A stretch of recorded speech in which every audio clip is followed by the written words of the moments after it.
On se retrouve pour un nouveau journal, mesdames et messieurs. Bonsoir, vous êtes sur Mondico Télévision. Tout de suite, les sommaires.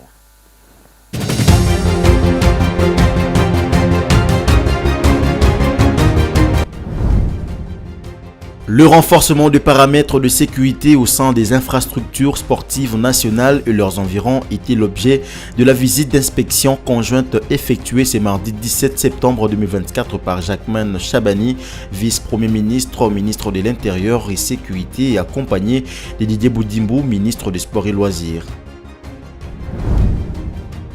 Lancement ce mardi 17 septembre 2024 des travaux du 10e congrès de l'Union nationale de la presse au Congo, UNPC, au centre Nganda à Kinshasa. Dans son intervention, le ministre de la Communication et Médias, Patrick Muyaya Katembwe, a rappelé aux journalistes leur rôle central dans la construction de notre démocratie et dans nos efforts de développement. Au moins 496 cas de Mpox ont été enregistrés dans la province de Mai-Ndombe l'année en cours, contre 33 décès, soit un taux de létalité de 6,7%, indique le chef de division provinciale de santé intérimaire. Selon ces derniers, la proximité avec la forêt équatoriale est l'un des facteurs de propagation.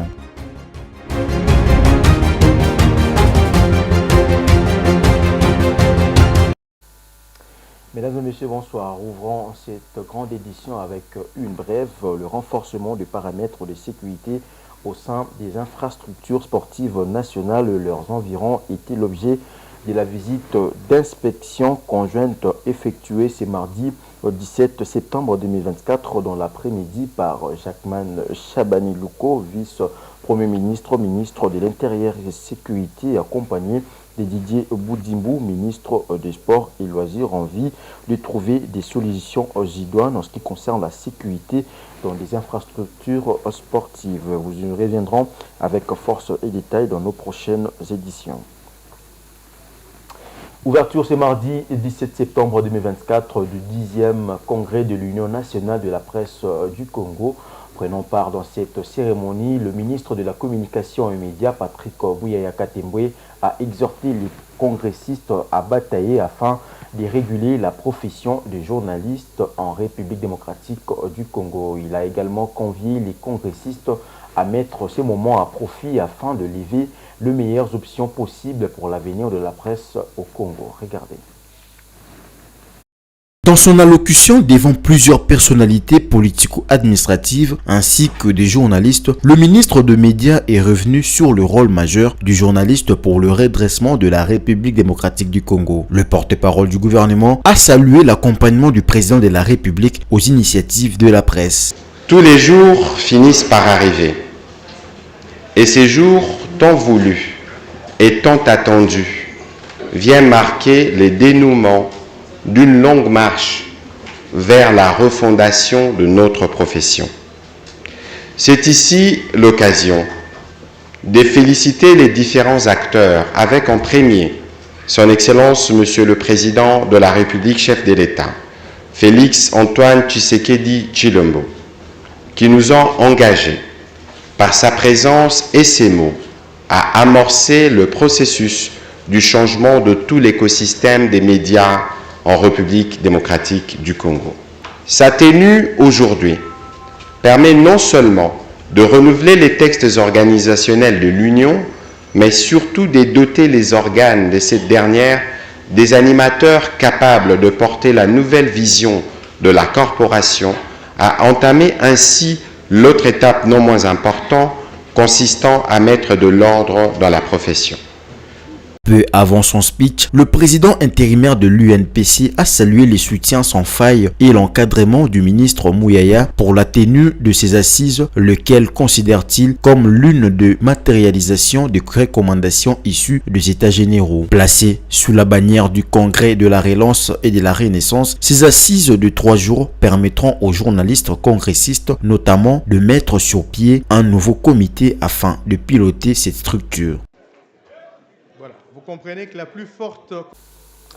Changeons, ça peut vous parler autre chose à présent. Les Nations Unies réitèrent leur soutien politique et opérationnel au processus de paix de Luanda sur la situation sécuritaire qui prévaut dans la partie est de la République démocratique du Congo. Le secrétaire général adjoint des Nations Unies chargé des opérations de maintien de la paix, Jean-Pierre Lacroix, l'a réaffirmé lundi 16 septembre 2024 à Kinshasa après un échange avec le président de la République, Félix Tshisekedi. Images et commentaires.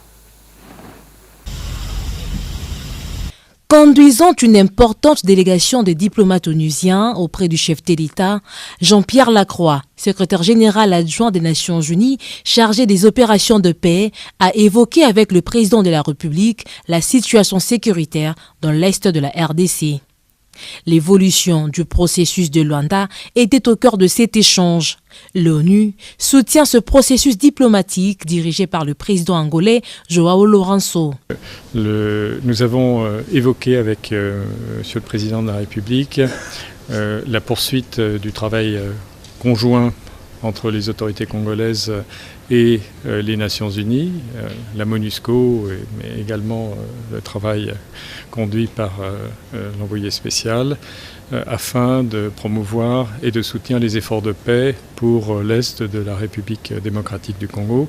Tout en évoquant les difficultés et les défis énormes de ces dossiers sécuritaires concernant l'Est de la RDC, ce haut diplomate des Nations Unies a réaffirmé l'engagement de l'ONU pour une paix juste et la stabilité durable dans la région des Grands Lacs. Certes, il y a encore des défis, des difficultés, bien sûr, tout le monde les connaît, mais en même temps, il y a une dynamique des efforts diplomatiques qui sont en cours.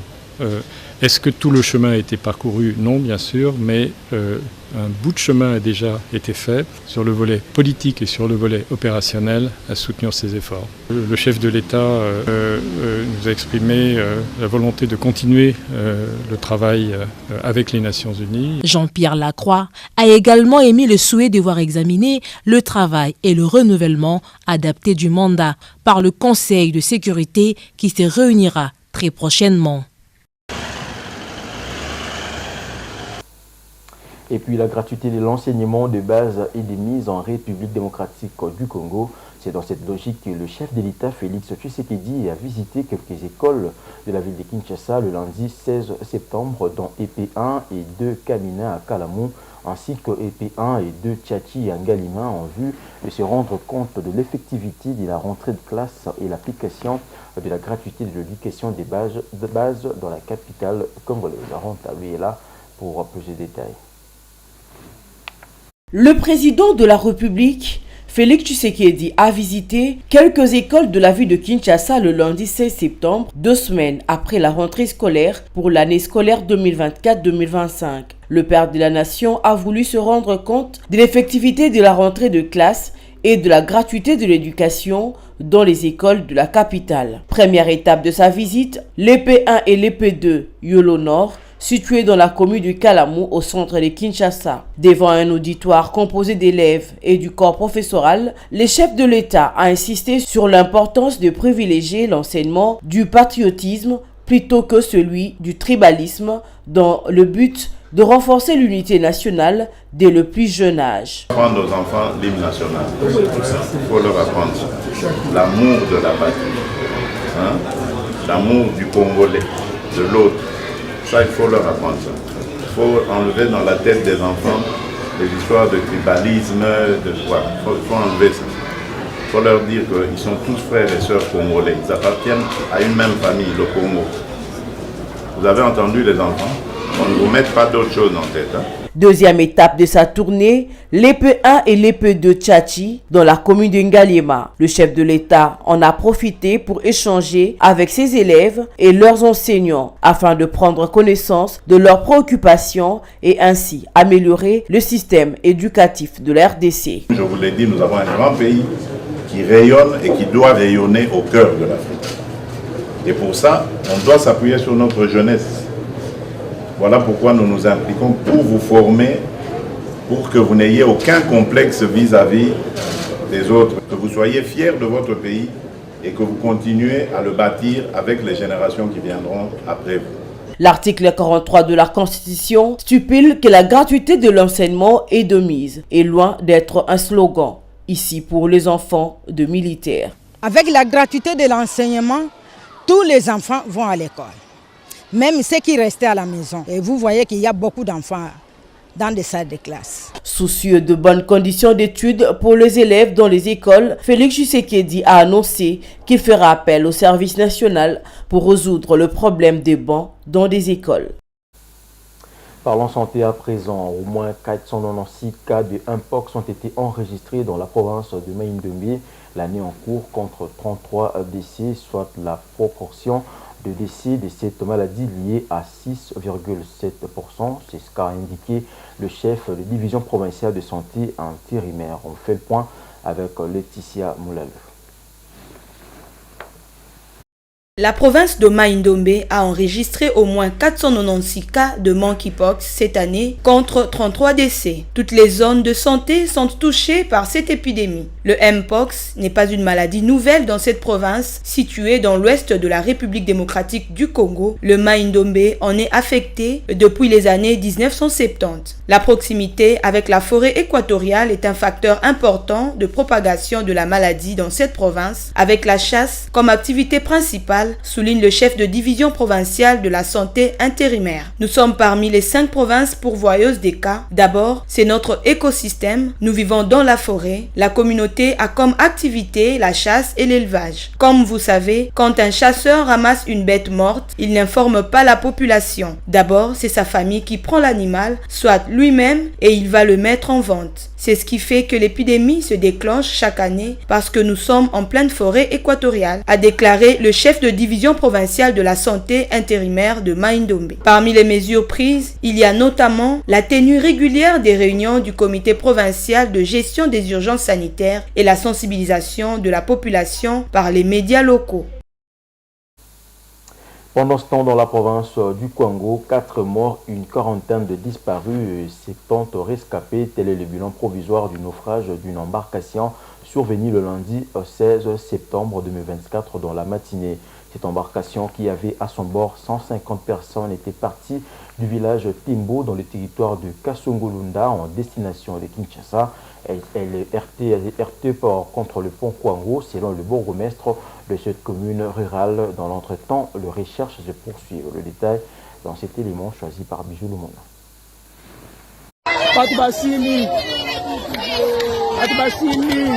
L'embarcation partie du village Tembo dans le territoire de Kasongolunda à destination de Pont Kwango et Kinshasa se heurtait contre le pont Kwango selon le bourgmestre de cette commune rurale. Au moins 79 rescapés, 4 morts et une quarantaine de disparus sont dénombrés à la suite d'un bilan revu à la hausse du naufrage survenu le lundi 16 septembre 2024 sur la rivière Kwango au village Pont Kwango. Près de 150 personnes s'est trouvées à bord de l'embarcation naufragée. Moins de la moitié a pu être sauvée et les rescapés sont en cours d'identification. L'information est livrée par le vice-gouverneur de province descendu sur les lieux du drame. Rémi Saké précise que le nombre des disparus et la déduction du nombre total des passagers d'après les témoignages des rescapés. La baleinière est complètement noyée et les recherches se poursuivent pour repêcher d'autres corps. Aucun manifeste n'a été trouvé, les gérants et son équipage sont introuvables.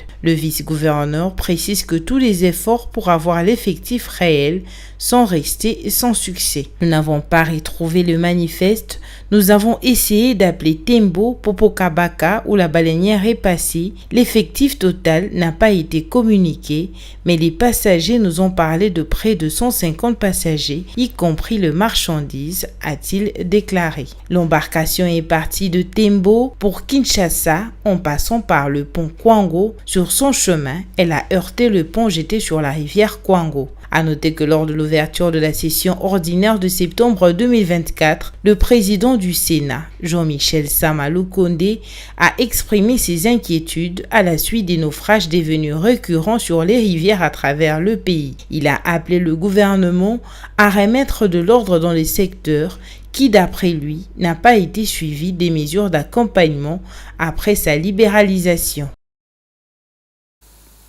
Revenons à Kinshasa, plusieurs maisons commerciales incendiées dans la nuit du lundi 16 au mardi 17 septembre sur l'avenue Bokassa, située au marché central de la ville de Kinshasa. Jusqu'à l'origine du feu reste inconnue, mais selon les sources concordantes, un possible court-circuit ou des défaillances sécuritaires seraient à l'origine de cet incendie. Le détail dans cet élément. Un violent incendie a dévasté plusieurs magasins situés entre l'avenue Ex-Bokassa et Roi-Kading au cœur du grand marché central de Kinshasa, également appelé Zando, dans la nuit du lundi 16 au mardi 17 septembre 2024. Le feu, d'une intensité impressionnante, a pris au dépourvu les commerçants et les volontaires qui se sont mobilisés pour tenter de l'éteindre. Malgré leurs efforts, ils n'ont pas réussi à maîtriser les flammes. Ce matin encore, des fumées s'échappaient de certains endroits, laissant craindre des dégâts matériels considérables. Un bilan complet des pertes est attendu, mais il est déjà évident que cet incendie aura des répercussions économiques majeures pour les propriétaires des boutiques touchées, ainsi que pour leurs employés qui dépendent de cette activité pour vivre. Quant à l'origine du feu, elle reste encore indéterminée, bien que plusieurs théories évoquent un possible court-circuit ou des défaillances de sécurité. Cet incident s'ajoute à une série d'incendies qui ont touché plusieurs marchés importants de la capitale au cours des derniers mois. En effet, un incendie avait ravagé le marché de Matete le 27 mai 2024 et un autre s'était déclaré au marché de la Liberté à Massina dans la nuit du 24 au 25 août 2024. Face à cette augmentation alarmante des cas d'incendie à Kinshasa, il devient impératif que de mesures concrètes soient prises pour assurer la sécurité des marchés et protéger les moyens de subsistance des commerçants. Prenons l'actualité en dehors de nos frontières. La procédure de destitution du président Emmanuel Macron a été acceptée par l'Assemblée nationale. Le bureau de cette chambre basse du Parlement français a jugé recevable la proposition de destitution du président de la République qui a été déposée par la France insoumise ce mardi 17 septembre 2024. Meshak Lofaka nous en fait le point. La procédure de destitution du président Emmanuel Macron, initiée par la France insoumise, a affranchi une étape cruciale ce mardi 17 septembre. Le bureau de l'Assemblée nationale a jugé la proposition recevable et l'a renvoyée devant la commission des lois pour examen. Cette décision a été prise par la plus haute instance exécutive de la Chambre basse avec 12 voix pour et 10 voix contre. Selon Eric Kiossi, chef de groupe Union des droites pour la République, la gauche a mobilisé l'ensemble des voix pour soutenir cette initiative avec l'appui des députés insoumises ainsi que quelques élus écologistes et communistes. La commission des lois sera désormais chargée d'examiner cette proposition de destitution. Cette étape marque le début d'un processus complexe incertain nécessitant l'approbation des 2/3 des parlementaires de l'Assemblée et du Sénat réunis en haute cour. Le bureau a décidé à sa majorité de voter pour la recevabilité de la proposition de résolution pour engager la destitution du président de la République, qui sera donc examinée en commission des lois, et je vais demander très rapidement quand sera inscrit en commission des lois cette résolution sur la destitution du président de la République. C'est un événement, encore une fois, inédit dans la Ve République, où à majorité, les membres du bureau ont considéré que le président de la République n'était plus le garant du bon fonctionnement des institutions républicaines et que donc le débat devait avoir lieu devant l'ensemble du peuple français, puisque ce sont des débats qui sont télévisés, et que ce débat était sain. Place à présent au rappel des titres.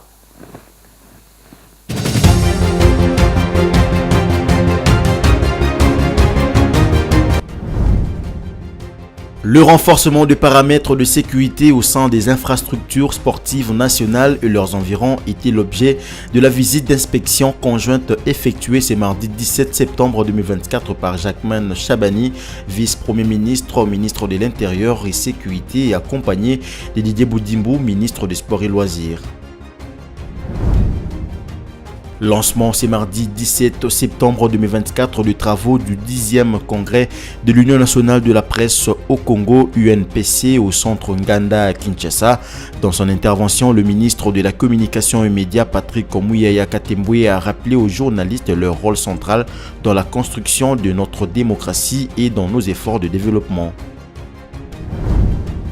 Au moins 496 cas de Mpox ont été enregistrés dans la province de Mai-Ndombe l'année en cours contre 33 décès, soit un taux de létalité de 6,7%, indique le chef de division provinciale de santé intérimaire. Selon ces derniers, la proximité avec la forêt équatoriale est l'un des facteurs de propagation.